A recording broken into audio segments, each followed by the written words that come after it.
one of the things that we've been talking about is sort of trying to understand how our interaction with digital devices and physical spaces is changing. And one of the things that we talked about was this idea of the built environment being the application platform of the future. That in the future, we won't be so focused on our phones, we won't be so focused on big touchscreens, but the environments that we live and work in, the spaces that we experience will have a digital component that will become the primary way that we interact with, that we have digital experiences. Yeah, and the word digital here gets like very overloaded, because I think we walk around here, there are a ton of screens everywhere. This has become our standard mode of interaction, and also like the title of this talk is the psychology of user interface design. And I think what user interface means is changing pretty radically at this point. We're not going up to screens and touching them in the next few years. We're already so used to that, so inured to it. And I love the thing that you presented with your little robots, where you take the idea of digital back to the haptic, to your fingers, feeling what the change in the environment is. To actually take it to where the space reacts to what you want to do, rather than you going up and learning how the space works with no sort of fuzziness or bounce back or no tangibility. Cool, so maybe we'll show that video. Could we play the first video? So this is a project called Swarm. This is kind of a prototype of the interface of the future that tries to take better advantage of the sense of touch. So you have these they're actually little robots that drive around on a tabletop display. So here we're editing video and we're changing the audio levels of that video. So you have the left and right audio channels that are ganged together. So whenever you change one, it affects the other.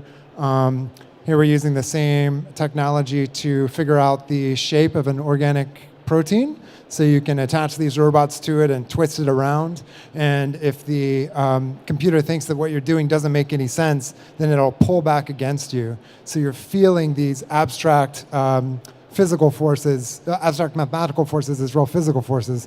And this is kind of a more recent version of this system, with 25 of these robots driving around on this tabletop. And where we'd really like to take this is that this works on any surface, not just a special touchscreen, so that you could kind of walk into a coffee shop and dump these out onto the table and have a conversation that is supported by the physical / digital objects on the table that are sensing and responding to you. Do you think there's an overlap with, or how would you see this as an implementation problem, I guess? Some of this, the robots are kind of easy to do, the software is easy to do, but bringing these together into spaces seems to be like the hard part for us.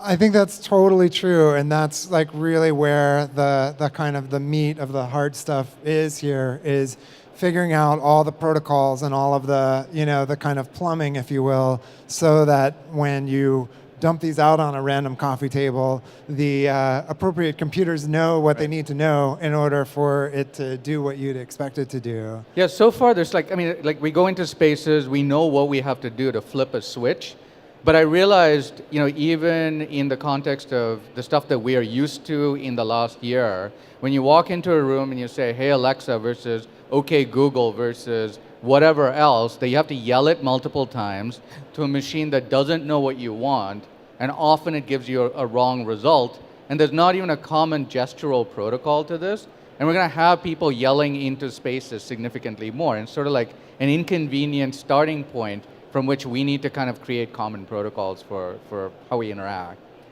Right, and I think it's really important that we take an active role in figuring this kind of stuff out now. Otherwise, we're going to be as this technology becomes more and more ubiquitous, we're going to be increasingly surrounded by these interfaces that are incredibly annoying to use. Yep. And I mean, what you said, I think, really points to one of the key things that we need to figure out, which is a clear and concise way to express to some sort of system I'm interacting with you right now and I want you to do something versus I'm having a conversation about my friend named Alexa, Right. you know? And so, you know, Alexa is a great example of where the current approach kind of falls short. Yeah. My favorite story about Alexa is there was an NPR news story about Alexa, and all the Alexas that were on while this story was happening heard it and, you know, started doing stuff. Right. So I think we're, you know, if we don't approach this carefully, we're setting ourselves up for many more of these kinds of, you know, at best entertaining stories, but possibly much more serious than. Yeah, they get serious pretty quickly, especially in the context of where a lot of this stuff is coming in, right? So you have education, you have even conferences like this, and then you get them into the context of actual storytelling or these going beyond just entertainment, where they become real user interface models. So in the previous talk, David Pianchardi and Yashoda were talking about this idea of where do you take like systems that are reacting to you within a space. If you're in a conference room and you're talking to an AI, in quotes, that gives you the response that you want, to turn on the TV, to bring someone else into the conversation. If there's not a clear mechanism of defining that from a good language, then it becomes more work on everyone to clearly say, oh, I need to define what the context is for what we're doing, and we shouldn't have to do that. Yeah.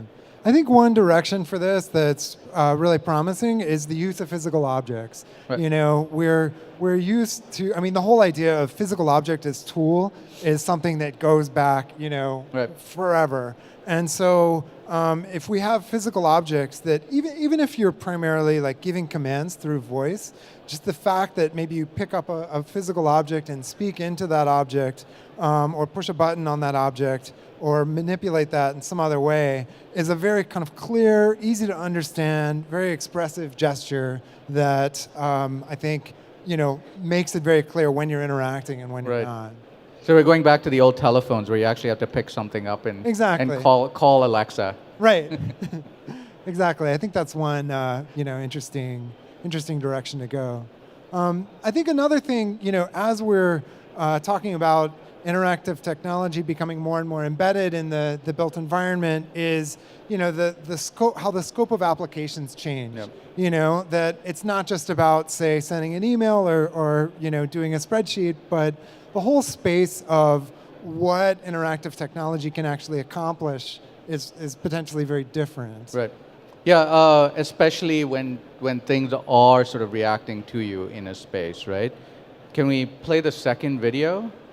Because it gives a context for this other stuff that you've been doing in the past, where the machine is reacting to aspects of the crowd that's within the space. Right, so this is called Lift. It's a lighting feature that senses human activity in its environment, and then it moves in response. So the metaphor is kind of like how a plant grows towards sunlight. So this lighting feature grows toward human activity. And so, you know, one of the things that inspired us to do this is this idea that, you know, in terms of human wellness, one of the things that really matters for people is the sensation that you matter in your environment, that your environment is responding to you, and not necessarily in a way that demands your full attention, but in a subtle, more nuanced way that shows you that, you know, hey, my existence in the world matters. And, you know, that's something, this kind of more subtle form of interactivity is, I think, something that's a really exciting direction to, you know, to push further as we think about interactivity playing a larger role in the built environment.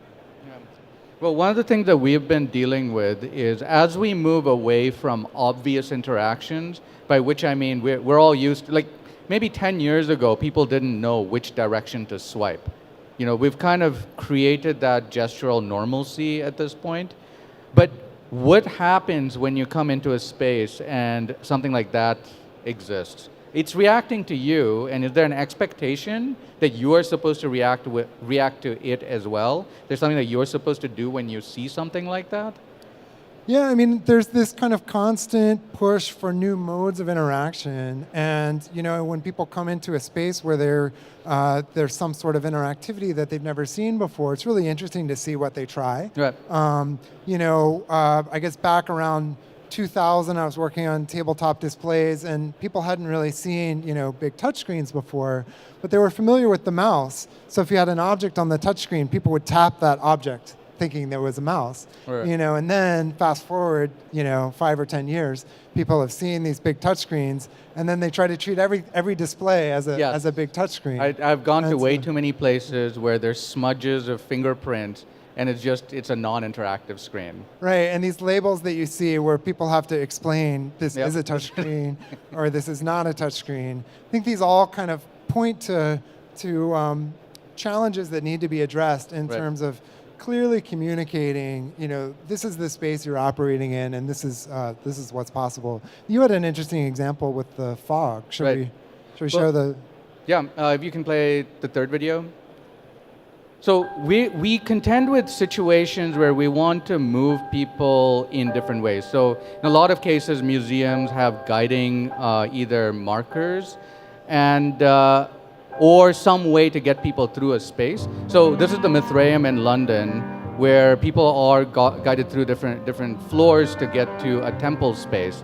Now the bottom of the museum is delineated using fog. A company called Pea Soup did this amazing job of manufacturing very thin walls out of a blown-in material that we could then project into. And the convenient thing there was that we could manufacture these lines where people wouldn't be allowed to walk through, but it would also get us to get people to walk in a specific direction because we could light things in sequence. So this will come up right after this. And where we had to think a lot was, how exactly do people interact with these spaces that feel empty, and then these barriers start coming up? Will they actually try to touch these things? Will they walk through them? And oftentimes we encounter, like even when they're transparent LCD screens, we encounter them as walls rather than trying to go through them. And what happens in spaces where you're allowed to walk through and the walls sort of dissipate around you? This is a kind of different mode of interaction, and we can detect for it with the OpenCV or whatever other camera detect. But it changes the way that people perceive spaces. So you can bring walls in and remove them in order for people to move in different ways. And so did you wind up giving any sort of visual or physical cues to let people know? In this case, we didn't have to do anything. So that's the other interesting part, is how much cue do you give a person right from, so I guess, I don't even remember back now when I first got an iPhone, whether they had to give me an instruction of what I had to do. And as we move forward with more and more of these built environments that are reacting to you, there's not a light switch use case scenario for people who have never used it. There's a large enough domain of people who have used these technologies that you walk into a room and you know what you're supposed to do. It's interesting because I've been in too many hotel rooms recently where the lights are really hard to figure out, where there'll be a console and they'll have a bunch of settings like romantic, or work. And I'm like, I want to turn that light on. How do I do that? This should not be this complicated. Right. So I totally agree with you when good design is in play, but it's very easy to mess that up. Yeah, actually, this is a really good point, because even the simplest cases right now, so in my room, I cannot figure out how to turn on the main light in the space. I know there's a switch that turns it on, but none of the switches that I'm flipping are turning this one light on. All the other lights go on. And it's slightly frustrating, but I know that there is a process by which people just have to step back for 1 second and think about it. So, we do this even in something as sort of quotidian as an environment where this stuff works the same everywhere in the world. So when we take it to this domain of these dials that you're bringing, these robots, or these fog delineated lines, or any new sort of technology, how can we go to the point where people don't have to be onboarded? To instantly walk in and go, oh, this is how it's supposed to work. This has to be the way that I move into it. Because we already know how the world is supposed to work, so we can take that, that skeuomorphic sort of sense, bring it into the physical and go, hey, this should be good user interface design, A friend of mine pointed out recently to me that interface design has become a fashion, that Yes. that a lot of times these days when new interfaces come out and they kind of take off, it's not because they're necessarily better. Right. It's because they're new. And a lot of what people think about as technological innovations, actually, innovation in terms of interface design. And so that becomes, a sexy thing to get you to buy a new product. Right. And I wonder, as a lot of this technology matures, like, is it going to keep being, a fashion where we'll start to see a cyclical pattern, where, I mean, we already see that with VR, right? So we're like Right. in the third time that VR's kind of come around and become a hot new thing. Yep. And so I wonder, are we going to get to the point where, we don't have to kind of keep learning these new styles of interaction? Right. Or we'll kind of converge on agreed upon standards, or is this just sort of a constant process that we all need to get used to? Well, I think that one challenge that I would throw out to particularly this audience and like the people who come to things like Infocom is there is a bridge that has to exist between these different domains. Like I mean, at local projects we deal with everyone from architects all the way to like the final software install and support. But there's often this disconnect between architects building spaces and how the interaction works within the space. And architects are always thinking about the experience of the person going through the space anyway. You need rooms of a certain size, you need doorways that work a certain way, you need to think about ingress and egress.